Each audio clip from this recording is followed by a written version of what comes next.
इन्होंने ना ऑक्सीजन लगा के गड्डी चलाई। दोस्तों, इस दुनिया में हम इंसान भगवान के बाद जिसे सबसे ऊंचा दर्जा देते हैं वो है डॉक्टर। क्योंकि जब इंसान जिंदा रहने की सारी उम्मीदें छोड़ देता है तब डॉक्टर ही उसे मौत के कगार से वापस लाकर सही सलामत जिंदा खड़ा करते हैं। और कई बार तो डॉक्टर मेडिकल फील्ड में ऐसे ऐसे अजूबे करके दिखा चुके हैं जिन पर विश्वास भी नहीं होता। पर दोस्तों, विश्वास तो तब भी नहीं होता जब ये पता चलता है कि लोगों को नई जिंदगी देने वाले यही डॉक्टर्स अपनी जेब भरने के लिए लोगों के साथ धोखाधड़ी करने में बिल्कुल भी शर्माते नहीं हैं।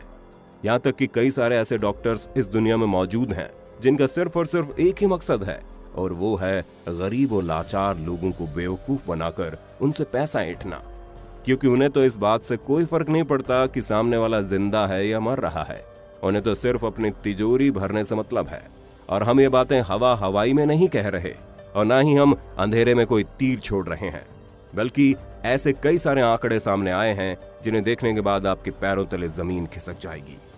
हालांकि हम उन आंकड़ों के बारे में आपसे बताएं उससे पहले हम आपसे ये बात जानना चाहेंगे कि जिस तरह हर वर्दी पहनने वाला पुलिस वाला घुसखोर नहीं होता, ठीक उसी तरह सफेद कोट पहनने वाला हर डॉक्टर बेईमान नहीं होता। कुछ ऐसे ही डॉक्टर्स इस दुनिया में मौजूद हैं जो निस्वार्थ भाव से लोगों की सेवा करते हैं, बिना ये सोचे समझे कि इसमें उनका क्या फायदा होगा या नहीं। इसका सबसे बड़ा एग्जाम्पल आप आगरा में देख सकते हैं, जहां पर इंडियन मेडिकल एसोसिएशन द्वारा एक कैंपेन चलाया जा रहा है जिसमें मात्र 10 रुपए लेकर लोगों का इलाज हो रहा है, जिसकी वजह से कई सारे लोगों को एडवांस लेवल का इलाज मात्र 10 रुपए में लेने की सहूलियत मिल रही है। ये अपने आप में एक बहुत बड़ी पहल है, लेकिन अभी इस दिशा में और भी ज्यादा कदम बढ़ाए जाने बाकी हैं। क्योंकि 100 में से अगर 1-2 लोग मरीजों के हित में काम करेंगे और 98 लोग इन्हें लूटने में लगे रहेंगे तो आप खुद ही बताइए कैसे काम चलेगा। अक्सर आपने ये देखा होगा कि किसी भी नए हॉस्पिटल के खुलने के कुछ ही समय बाद उसमें भीड़ होनी शुरू हो जाती है।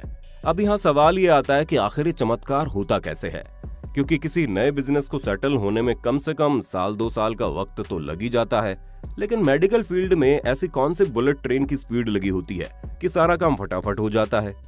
असल में दोस्तों, इस चीज के पीछे सबसे बड़ा योगदान हमारे गली मोहल्ले में अपनी दुकान खोले बैठे झोला छाप डॉक्टर से होता है, जो सर्दी, जुकाम, बुखार, पेट दर्द, केवल 4 बीमारियों के इलाज के अलावा 5वां कोई मर्ज नहीं है जिसका इलाज उनके पास हो।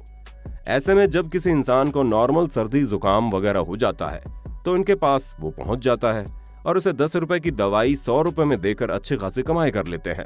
लेकिन जैसे इनके पास कोई क्रिटिकल केस आता है, इनके हाथ पैर फूलने लगते हैं और फिर ये आपको किसी बड़े हॉस्पिटल में रेफर कर देते हैं। मरीज भी उस हॉस्पिटल में पहुंच जाता है ये सोचकर कि डॉक्टर साहब ने जिस हॉस्पिटल में उन्हें भेजा होगा वो अच्छा ही होगा। पर अब बेचारे मरीज को क्या पता कि डॉक्टर ने अच्छा या बुरा देखकर उसे हॉस्पिटल रेफर नहीं किया, बल्कि उस हॉस्पिटल में रेफर किया है जहां से उसको सबसे ज्यादा कमीशन मिलेगा। और बेचारे गरीब और लाचार लोग बिना कुछ सोचे समझे इस तरह के महंगे हॉस्पिटल में पहुंच जाते हैं जहां इलाज के नाम पर सिर्फ और सिर्फ उन्हें लूटा जाता है।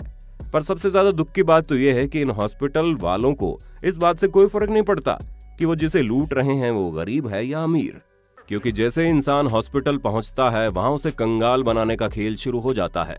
हॉस्पिटल पहुंचते ही मरीज की दुनिया भर की जांच लिख दी जाती है, जैसे कि ब्लड टेस्ट, यूरिन टेस्ट और पता नहीं क्या क्या, जिनमें से आधे से ज्यादा की कोई आवश्यकता भी नहीं होती। ऐसा कई बार देखा गया है कि किसी मरीज को अगर हल्का सा बुखार भी हो जाए तो टाइफाइड से लेकर लीवर इन्फेक्शन तक के हर चीज का टेस्ट करवाया जाता है।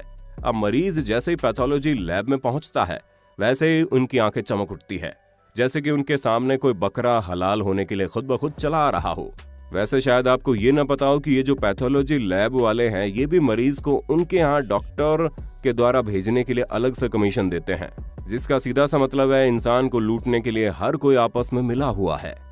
पर दोस्तों, खेल अभी यहीं पर नहीं रुकता। इसके बाद नंबर आता है मेडिकल्स का। हमें लूटने में इन मेडिकल्स वालों का भी एक अहम रोल है। आप खुद ही सोचिए, अपने एसी वाले कैबिन में बैठकर डॉक्टर बड़े आराम से आपको ऐसी दवाई लिख कर देगा जो पूरे शहर के 1 या 2 मेडिकल स्टोर को छोड़कर कहीं और मिलेगी ही नहीं। ऊपर से आपको बाकायदा उस दुकान के बारे में बताया भी जाएगा कि जाकर यहाँ से दवाई ले लो और यहाँ से आसानी से मिल जाएगी। और जैसे ही आप दवाई लेने वहां पहुंचेंगे तो दवाई का दाम सुनकर ही इंसान की तबीयत और ज्यादा खराब हो जाती है, क्योंकि वो नॉर्मल दवाई बाहर 20-10 रुपए में मिल जाती है, उसे ये लोग एक अलग से ब्रांडिंग के साथ 10 गुना ज्यादा रेट में बेचते हैं और बेचारा मरीज कुछ भी नहीं कर पाता, क्योंकि उसे तो वो दवाई खानी है जो डॉक्टर ने उसे लिख कर दी है। दोस्तों, एक खेल बड़ा ही पेचीदा है जिसके पीछे MR यानी कि मेडिकल रिप्रेजेंटेटिव का सबसे बड़ा हाथ होता है। आपने अक्सर डॉक्टर की दुकान में बढ़िया फॉर्मल शर्ट पैंट पहने, हाथों में बैग टांगे लोगों को देखा होगा, जो अपनी दवाइयों के सैंपल डॉक्टर को दिखाते हैं और सैंपल दिखाने के बाद ये डॉक्टर से डील करते हैं कि अगर आप हमारी लिखी हुई दवाइयां अपने मरीजों को देंगे तो हमारी कंपनी आपको अलग से कमीशन देगी। और डॉक्टर भी यही करते हैं, जिस कंपनी की दवाई उन्हें ठीक लगती है और वहां से अच्छा कमीशन मिलता है उसे मरीज को लिख कर दे देते हैं और उसी कंपनी की दवाई उनकी जान पहचान के मेडिकल स्टोर वालों को खरीदने के लिए कह देते हैं, ताकि जब कभी भी वो अपने मरीजों को दवाइयां लिखे तो वो सिर्फ और सिर्फ उन्हीं मेडिकल स्टोर में मिले। अब आप डॉक्टर्स का फायदा देखिए, जहां एक तरफ मरीज अपना चेकअप करवाने के लिए उन्हें पैसे दे ही रहा है, वहीं दूसरी तरफ दवाई वाली कंपनी और मेडिकल स्टोर वाले भी उसे कमीशन देने में कोई कसर नहीं छोड़ते। और इन सब चीजों में सिर्फ और सिर्फ मरीज का नुकसान होता है, क्योंकि जो इलाज उसे 5 रुपए से लेकर 5,000 तक में मिल जाना चाहिए, उसे इलाज के लिए 50,000 से लेकर लाखों रुपए चुकाने पड़ते हैं। जिंदा इंसान तो चलिए फिर भी ठीक है, ये सफेद कोट पहने डॉक्टर जो खुद को भगवान कहते हैं, वो तो मरे हुए मुर्दा लोगों को भी नहीं छोड़ते। कई बार ऐसा देखा गया है कि अस्पताल में मरे हुए इंसान को भी 2 से 3 दिन तक वेंटिलेटर में रखा जाता है, ताकि मरीज के परिवार वाले उम्मीद ना हारे और लगातार उसके इलाज के लिए अस्पताल वालों की जेब भरते रहे। पर उन्हें क्या पता, जिसकी जिंदगी के लिए वो अपनी एक एक पाई बेचने को तैयार है, वो तो कब का उन्हें अलविदा कहकर जा चुका है। और इसका सबसे बड़ा उदाहरण आपको अक्षय कुमार की गब्बर इज बैक मूवी में देखने को मिलता है, जहां मरीज मर जाता है लेकिन फिर भी उसे जिंदा बताकर उसके ऑपरेशन के लिए उसके परिवार वालों से पैसे ऐंठे जाते हैं। और ये चीज आज के टाइम पर आपको हर दूसरे हॉस्पिटल में देखने को मिल जाएगी। यहाँ पर सबसे बड़ा सवाल ये आता है कि क्यों चंद रुपए के लालच में आकर ये अपना धर्म भूल जाते हैं और भगवान का दर्जा देने के बावजूद अपने कर्तव्य से डगमगा जाते हैं। और इसका जीता जागता उदाहरण आज के समय से बेहतर कभी देखने को मिलेगा ही नहीं, क्योंकि जिस हिसाब से लोग डॉक्टर और अस्पताल वालों की लापरवाही से मर रहे हैं, वैसा इतिहास काल में आज तक कभी नहीं हुआ। ऐसा कई बार देखा जा रहा है कि मरीज केवल ऑक्सीजन की कमी के कारण अस्पताल में भर्ती होता है, लेकिन बाद में पता चलता है ऑक्सीजन मिलना तो दूर की बात है, मरीज को तो 2 वक्त की रोटी भी नहीं नसीब हो रही। और दूसरे दिन मरीज के घर वालों को फोन पहुंच जाता है कि आपका मरीज इस महामारी की चपेट में आकर मौत के आगोश में चला गया। ये बात हम नहीं बल्कि आंकड़े कह रहे हैं कि आज के समय में जितनी भी मौतें हो रही हैं, उनमें से अधिकतर अस्पताल में ही हो रही हैं। यहाँ तक कि बेचारा गरीब आदमी अपने परिवार को बचाने के लिए घर बार सब कुछ बेचने को तैयार है ताकि उसका परिवार सुरक्षित रहे, लेकिन अस्पताल वालों को परिवार की सुरक्षा से कहाँ कुछ लेना देना है। उनके लिए तो ये महामारी किसी गोल्डन टिकट से कम नहीं है, जिसमें आए दिन मरीज अस्पताल का दरवाजा खटखटाता है, ये सोचकर कि अस्पताल में बेहतर इलाज मिलेगा और वो वापस से इस महामारी से लड़ सकेगा। लेकिन अस्पताल में भर्ती होने के बाद अलग ही नजारा देखने को मिलता है। केवल पैसों के लिए जो व्यक्ति कोविड-19 नेगेटिव था, उसे भी पॉजिटिव बनाकर लोगों से पैसे कमाए जा रहे हैं।